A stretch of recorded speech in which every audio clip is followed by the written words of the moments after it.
দেখতে দেখতে শীত চলে যাচ্ছে আর এই শীত মৌসুমে সিমের বিচিটা পাওয়া যায়, যদিও সারা বছর পাওয়া যায় না। আসসালামু আলাইকুম, শাকিস কিচেন অ্যান্ড ব্লগসে সবাইকে স্বাগতম। চলে এলাম নতুন একটি ভিডিও নিয়ে। তবে আজ কোনো রান্না শেয়ার করব না, আজ আপনাদের সাথে শেয়ার করব কী করে সিমের বিচি সারা বছর সংরক্ষণ করে রাখা যায়। প্রথমে বাজারের কিনা 1 কেজি পরিমাণ খোসাসহ সিমের বিচি আমি 20 থেকে 25 মিনিট পানিতে ভিজিয়ে রেখে তারপর উপরের খোসাটা ছাড়িয়ে নিচ্ছি। খুব সহজে উপরের খোসা ছাড়াতে চাইলে আপনাকে অবশ্যই কুসুম গরম পানিতে 20 থেকে 25 মিনিট খোসাসহ বিচিগুলো ভিজিয়ে রাখতে হবে। তারপর সবগুলো খোসা ছাড়ানো হয়ে যাবে খুব সহজে। সবগুলো সিমের বিচি থেকে আমি খোসাটা ছাড়িয়ে নিয়েছি। এখানে 1 কেজি পরিমাণ সিমের বিচি আছে। তারপর চলে এলাম চুলায় একটি প্যান বসিয়ে পর্যাপ্ত পরিমাণ পানি দিয়ে 1 চা চামচ পরিমাণ চিনি এবং খুব সামান্য একটু হলুদ দিয়ে আমি পানিটাকে ফুটে ওঠা পর্যন্ত অপেক্ষা করব।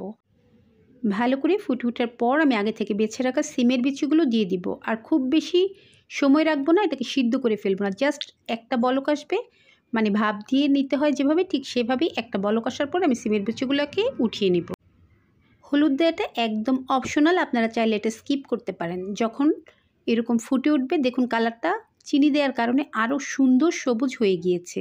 ঠিক এভাবে ফুটে ওঠার পর আমি এটাকে উঠিয়ে নিব। অবশ্যই উঠানোর পর ঠান্ডা পানি দিয়ে ধুয়ে নিতে হবে, তাহলেই খুব বেশি সিদ্ধ হয়ে যাবে না আর কালারটাও একদম পারফেক্ট থাকবে।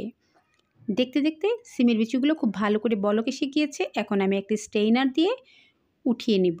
আর অবশ্যই এরকম ঠান্ডা পানিতে ভিজিয়ে নেব, বরফ দিয়ে দিলাম, এতে করে সবুজ কালারটা একদম পারফেক্ট থাকবে। এরকম বরফ দেওয়া পানিতে সবগুলো বিচি আমি উঠিয়ে নেব।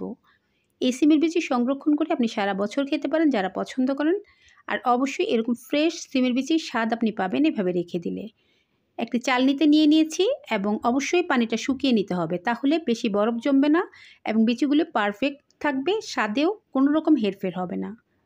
দেখুন সিমের বিচিগুলো আমি এখন একটি টিস্যুতে ঢেলে নিব। অবশ্যই এভাবে পানিটা শুকিয়ে নিতে পারেন। অনেকেই বলবেন পানি শুকানোর কী আছে, অবশ্যই পানি শুকিয়ে নিলে এতে করে বরফ জমবে না এবং পারফেক্টভাবে সিমের বিচিগুলি আপনি স্টোর করে রেখে দিতে পারেন। আর এর স্বাদেও কোনো হেরফের হবে না, একদম ফ্রেশ সিমের বিচি খাওয়ার যে টেস্ট সেটাই আপনি পেয়ে যাবেন। রোদে শুকাবো না, শুধুমাত্র একটু ফ্যানের বাতাসে রেখে দিব। একটি ট্রেতে টিস্যু বেশি আমি এগুলি শুকিয়ে নিলাম। তারপর এটাকে কি করে আমি স্টোর করছি সেটাই দেখাচ্ছি।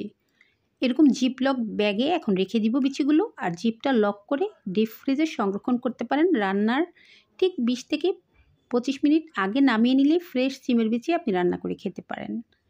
যে কোনো জিপ লক ব্যাগ অথবা বাসার যে নর্মাল পলিথিন আছে সেটা, অথবা এয়ারটাইট কন্টেনারে রেখে দিতে পারেন।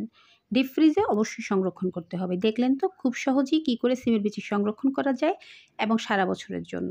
চাইলে এখনই বাজার থেকে সিমের বিচি কিনে এনে আপনারা এভাবে স্টোর করে রেখে দিতে পারেন।